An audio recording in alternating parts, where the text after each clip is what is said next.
Yung sausawa ng tokwa. Ito luya. Ito yung taho. Yan ang ulam namin. Tanghalian. Tsaka hapunan na yan. So ayan, nagre-prito ako ng isda. Ang nagastos ko lang dyan mga kamamayani is 200 pesos. So bali yung isda is 100.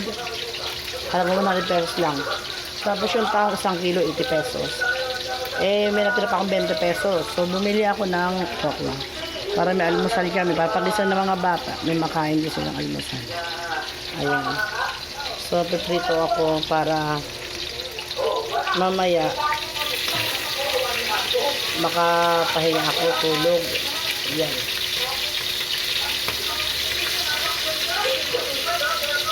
Aray, tumatalsik ang bakla.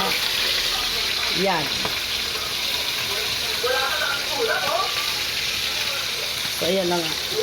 Tatalsikan siya guys. So ayan, ang ulam namin for today's video. Happy Saturday po sa inyo lahat. May blessing po. Ayan na nga po. So ang gagawin natin dyan is piprito lang siya. So may sabaw naman ako yung tahong. Yan. Ayan yung isda. Hindi ko alam kung tawag dito eh. Hindi naman siguro hasa-hasa yan. Well, I mean, alam po isda. At alam po kinakain ko yan. Bata pa ako. Yan. Yes, yan. Ito guys yung suka. Lagyan ko siya ng paminta,